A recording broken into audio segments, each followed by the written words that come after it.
Could a day be coming when science lets us regenerate parts of our bodies? See why the search for answers starts with fruit flies. We count on nurses to be careful, competent, and compassionate caregivers. But with all that pressure comes burnout. New research points to a way to keep them from getting overwhelmed.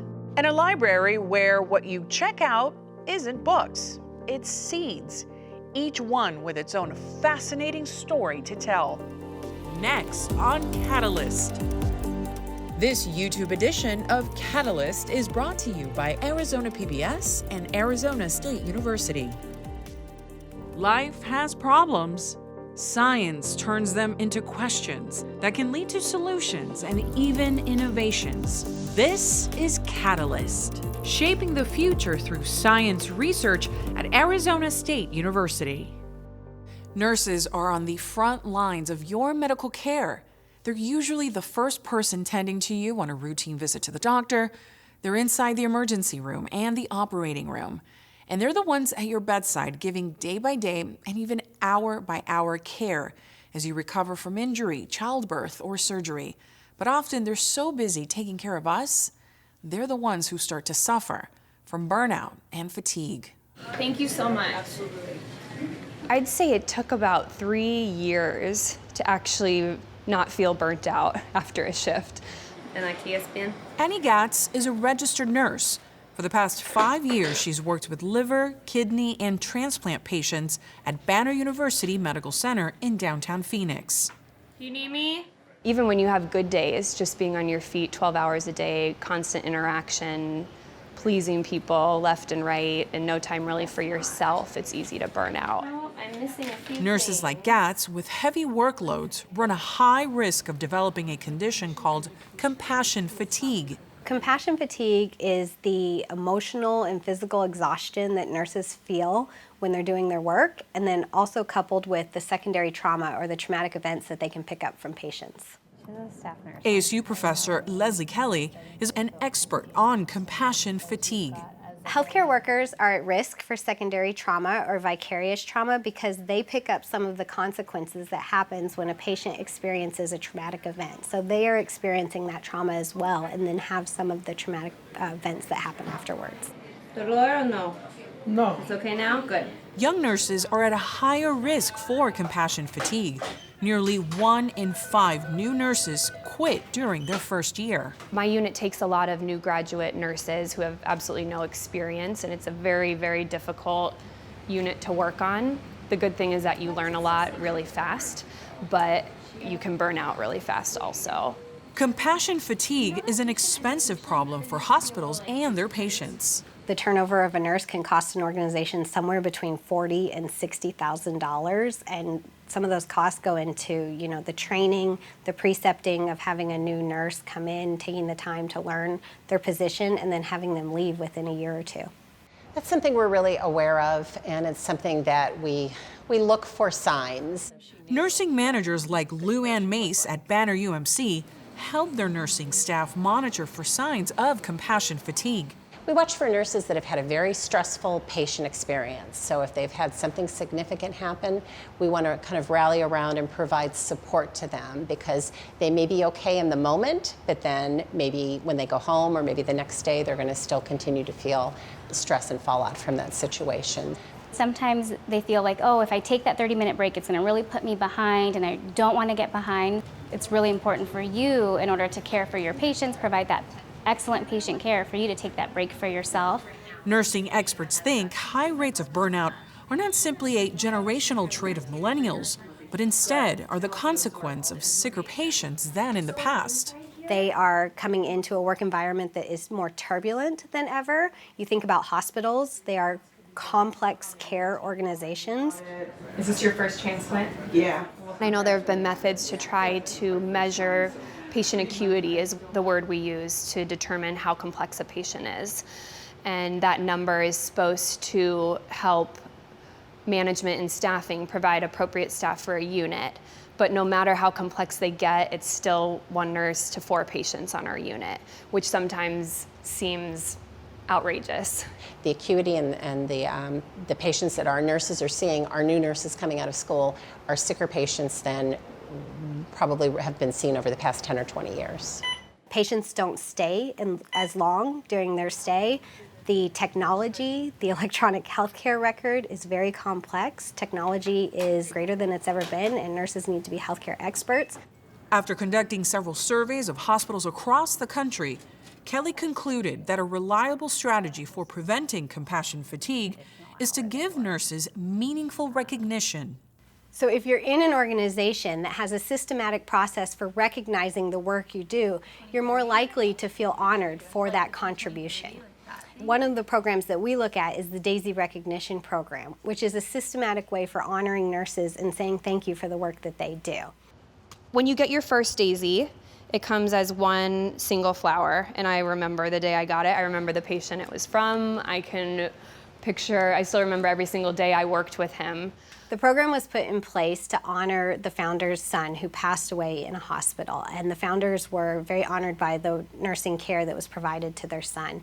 And so they created this program which spread worldwide. I received my first Daisy Award in the first year of nursing, and that was a really difficult time for me personally. I really struggled with my confidence, and I got my first Daisy Award, and it felt so good. I remember everything about it, the patient and their family. It was actually written by the patient's family member.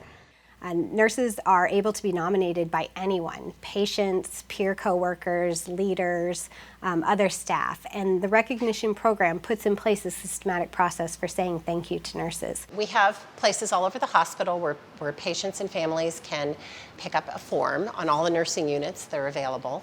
It can be done electronically through the Banner system. So great that you have Gatz's Daisy nomination highlighted her skills of communication. I think a lot of nurses had been burnt out on caring for this patient because he had been in the hospital for so long. And when I went in the room, he almost had the attitude like I wasn't going to listen to him from the start. And I just sat with him before starting his care, told him what we were going to do before we actually did anything. And one of his drains started leaking.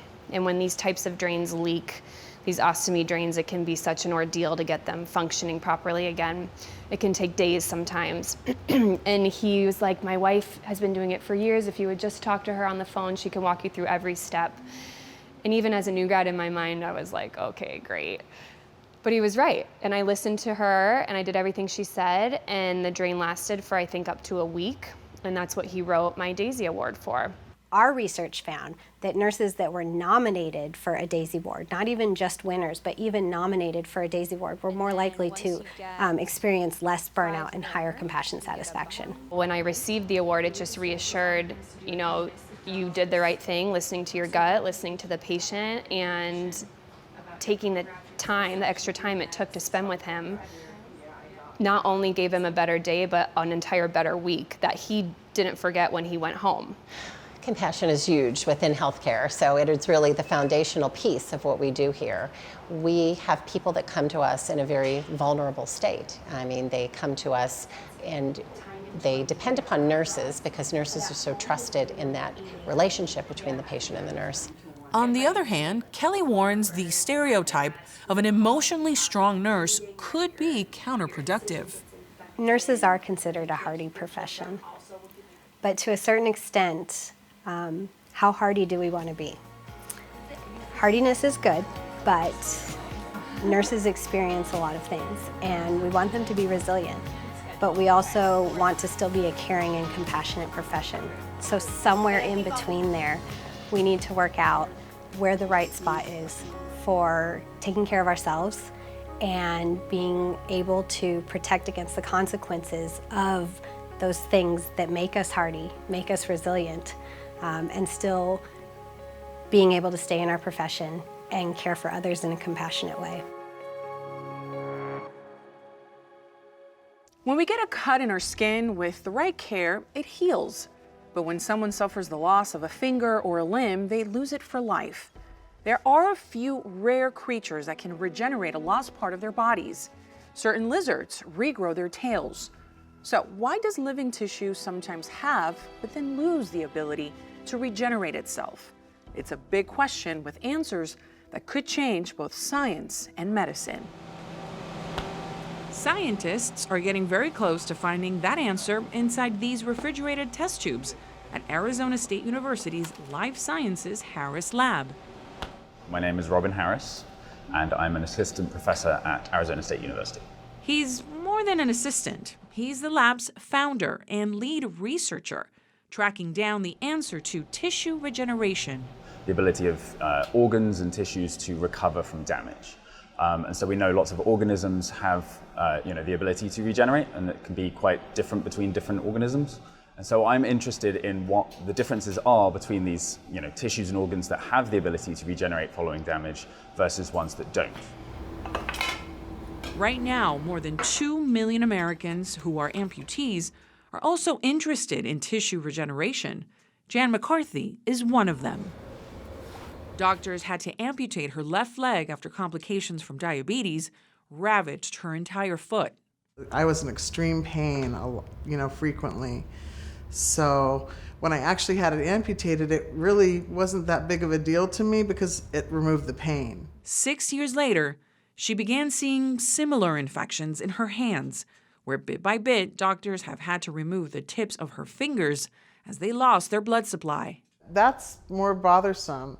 I'm afraid if it goes much further, I won't be able to do the hair that I've done for almost 40 years of my life.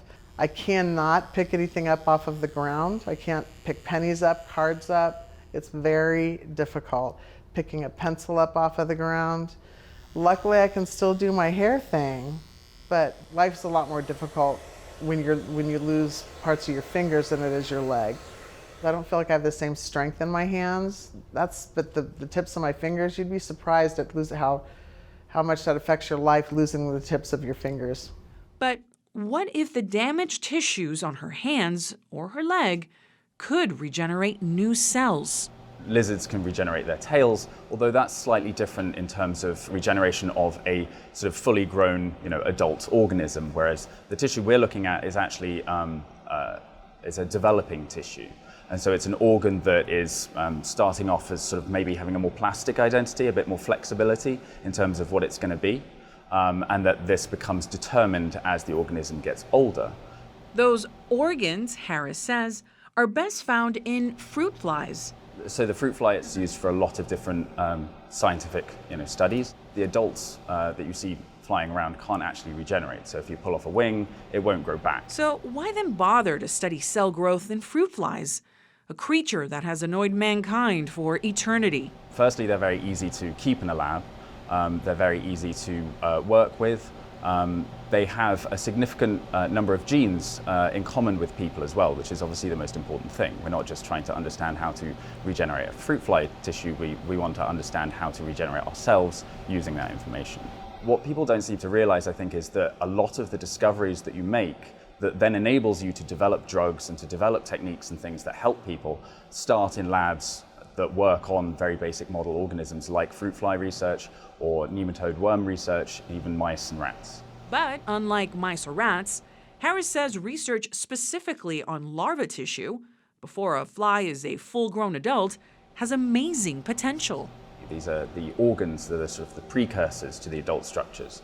These are very, very good at regenerating.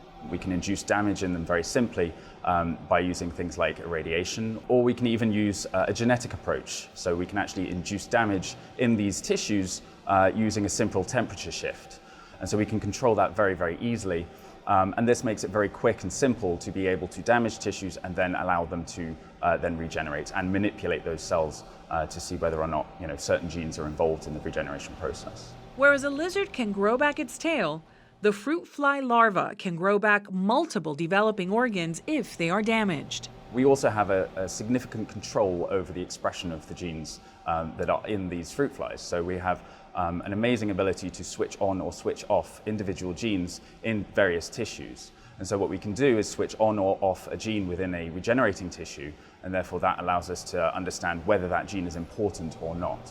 Armed with that flexibility, Harris says they are closer to isolating the genes behind the organisms that can regenerate a tail or a wing, or could soon do the same in humans. for example, in the lizard and in the fruit fly, they are reusing genes that they initially used to build those structures. So for example, development of an arm, you developed it once. If you cut it off, why can't you just, activate those genes again and develop it again? At 54, McCarthy says she's been following limb regeneration for more than a decade, but remains skeptical it will ever help her. And I've heard about this years ago. I heard about this, transpiring. It'd be really exciting if it happened in my lifetime. It seems like it's probably a ways off. But Harris says research is moving faster than ever before.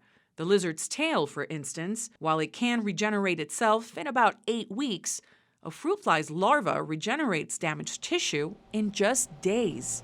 One of the really important reasons that we do use fruit flies, aside from the fact that we have such amazing tools and they've been studied for so long that we have developed all of these techniques that we can use to manipulate their gene expression, is that they are very quick to develop and that they are very amenable to lab research versus other models which take a lot more time to develop. That is promising news to McCarthy. It'd be fabulous to go back to the life I had before just 2 years ago, to be able to use the computer keyboard easily, write, simply, hold a pencil and a pen, do a little calligraphy without having to, really think about it. With proper funding for tissue regeneration, Harris sees discoveries in this lab going beyond replacing human limbs to replacing any human cell in the body. Before, we've been limited to looking at individual genes and understanding what maybe they're doing, whereas in the future, hopefully we will be able to look at, on a sort of in a tissue-wide sense, what are all the genes that are changing? What's the entire regeneration program that might be altering? Giving the tiniest of creatures an ultimate redemption and millions of Americans a chance to heal. A majority of the world's food supply comes from just 12 different kinds of plants. That's according to the United Nations Food and Agriculture Organization. Feeding a population of more than 7 billion people depends on the survival of those species, as well as thousands of other regional varieties. A catastrophic global event, a war, a natural disaster, or even climate change could wipe out a country's food supply. But if it did, there's a backup plan. In the permafrost of the Arctic tundra, 800 miles from the North Pole, countries are storing what may be their most precious commodity, seeds. The Svalbard Global Seed Vault holds millions of seeds that someday, in an emergency, could be used to bring back the core food products of an entire region. And thousands of miles away, in the Arizona desert, a smaller seed preservation project is now underway on the Arizona State University Tempe campus. A science librarian has started a seed collection of her own. I have over 30 varieties of seeds available, and they're available to students or faculty, staff here at ASU. In the big picture, the idea is that people will take the seeds, grow them out, and bring some back. And they're fascinating because, like inside this little thing, and they're all different. There's life, there's new life in there. I think that's really interesting and fun, and they're full of information, right? So if you kind of think about a library, the reason you want to have a library is because you want to share. You want people to have a place where they can come and educate themselves. And so the seed library is like that. I want to have a place where people can come and get seeds so that they can enjoy them and be educated about seeds and educated about their food. Students and faculty have planted some of those seeds at ASU's Polytechnic Campus Community Garden. Susan Norton, a program coordinator for University Sustainability Practices, says the garden is a way to reconnect people with their food and also an opportunity to learn. I think having an opportunity like this for students is so important, especially in the kind of the world we live in today. And it's really just a wonderful hands-on example of food systems, and gives, again, the real example of what it means to grow an organic garden in the desert or really anywhere. So, having this opportunity, I think, really helps to reconnect students to where food comes from and reconnects them to their food. So if they can come out here and really understand, soil structure and water issues in the desert and what it really takes to, grow a head of lettuce in 3 months span in our climate, I think it really gives them a broader view of what's happening in the world. That's a trend that ties into work being done by Christopher Wharton, a nutrition professor and the director of ASU's Food Systems Transformation Initiative. His research on CSAs, community-supported agriculture, helps to explain why the seed lending program and community gardens matter. One of the areas I've really been interested in for my 10 years here at ASU has been local food systems and the extent to which they can be leveraged to improve access to healthy and affordable foods while at the same time improving livelihoods for farmers. So I was curious to understand more about motivations for people's involvement in programs like that and learn that people from across the socioeconomic spectrum participate in these types of programs and do so for a whole host of reasons. They're interested in their own health. They're interested in the health of their families, of course. They're also interested in connection to community and environmental sustainability. So getting back to the seeds, this is a way to connect people not only to the food, but the sort of cultural basis of the land on which they live. So it's not just the seed librarian here at ASU who thinks that seeds are important. They really are. They're a global resource, and they have been the foundation of our ability to stay in one place and the ability for us to feed so many people on our planet. And I think any mechanisms that help people think more about the inherent value of the food that they eat, the better we are able to address these large-scale problems of excessive consumption and obesity and health outcomes, as well as food waste and environmental impact. Those sorts of things do help people understand more about the source of their food and where it comes from. You're not growing Snickers bars, right, with seeds? You're going to be growing fruits and vegetables, and especially when things are also representative of the land and perhaps the culture, therefore, of the place you live. One thing that was really interesting from research I did with CSA participants, they noted that it was difficult for them to waste the produce they got from the CSA. They felt more guilty, in other words.